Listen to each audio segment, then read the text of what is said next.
అజదుద్దీన్ వ్యాఖ్యలపై BJP state chief Bandi Sanjay counter ఇచ్చారు.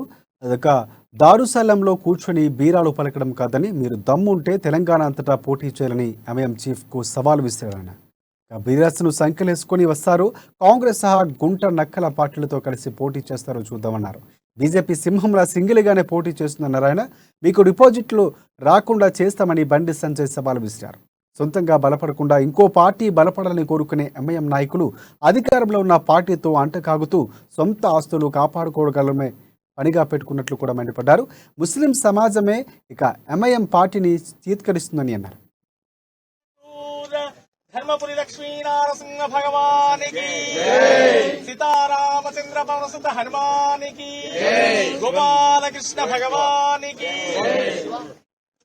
BRS పార్టీని గెలిపించాలని చెప్పి ఎంఐఎం పార్టీ ఇస్తున్నది, కాంగ్రెస్ పార్టీని పెంచి పోషించాలని చెప్పి బీఆర్ఎస్ పార్టీ ఇస్తున్నది. వీళ్ళందరూ లక్ష్యం ఏంది? భారతీయ జనతా పార్టీని తెలంగాణ రాష్ట్రంలో అధికారం రాకుండా అడ్డుకునే ప్రయత్నంలో వీళ్ళందరూ ఒక్కడైతున్నారు. మేము మొదటి నుంచి చెప్తున్నాం, మళ్ళీ చెప్తున్నాం, ఎంఐఎం పార్టీకి దమ్ముంటే తెలంగాణ రాష్ట్రంలో పోటీ ఏమని చెప్పండి. పాత బస్తీని ఎందుకు ఎంఐఎం పార్టీ అభివృద్ధి చేయలేకపోయింది? కాంగ్రెస్ పార్టీ అధికారంలో ఎంఐఎం పార్టీ పోయి కాంగ్రెస్ పార్టీ మోచెత్తుకుని తాగింది. టీడీపీ అధికారంలో టీడీపీ దగ్గర కాలు పాదాల వేసుకోవడం వస్తున్నది టీడీపీ నాయకులది. టీఆర్ఎస్ పార్టీతో కలిసి పనిచేస్తున్నది. ఇన్ని రోజులు చేసింది ఎంఐఎం పార్టీ ఏం చేసింది? ఓల్డ్ సిటీ కోసం ఏం పనిచేయలే. ఓవైసీ కుటుంబం యొక్క ఆస్తిపాస్తులు సంపాదించుకోవడము, ఆస్తులను కాపాడుకోవడము, వ్యాపారాలు చేయడం. ఓల్డ్ సిటీలో ఇంతవరకు ఒక్క కంపెనీ ఎందుకు రాలే? ఓల్డ్ సిటీలో అభివృద్ధి ఎందుకు జరుగుతలేదు?